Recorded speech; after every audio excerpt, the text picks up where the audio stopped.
Saudara, 17 kapal nelayan yang sedang melaut di Aceh dan Sumatera Barat terjaring operasi penertiban alat tangkap pukat trawl yang tak ramah akan lingkungan. Operasi penertiban ini dilakukan oleh tim kapal Kakap dan Hiu 12 PSDKP Lampulo Banda Aceh saat melakukan patroli rutin di kawasan Samudra Hindia.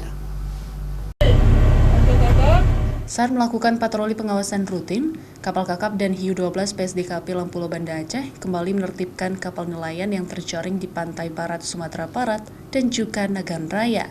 Sedikitnya ada 17 kapal yang ditertibkan karena terbukti menggunakan pukat trawl atau pukat harimau yang dilarang oleh Undang-Undang Perikanan dan tak ramah lingkungan. Sejumlah kapal itu beroperasi di perairan teritorial.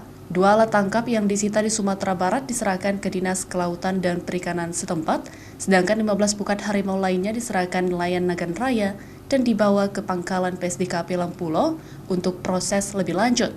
Selain melakukan penertiban, pihak PSDKP juga berkomunikasi dengan pemerintah daerah agar ada upaya fasilitas penggantian alat tangkap untuk nelayan yang telah menyerahkan pukat harimau.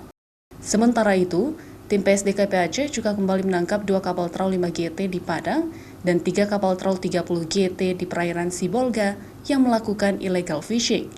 Penangkapan itu menjadi penangkapan beruntun yang dilakukan pangkalan PSDKP Lampulo dalam kurun waktu 1 minggu terakhir. Selama periode 2021 sampai dengan 2022, ada 46 alat tangkap trawl yang telah diserahkan oleh nelayan kepada pengawas perikanan lingkup pangkalan PSDKP Lampulo.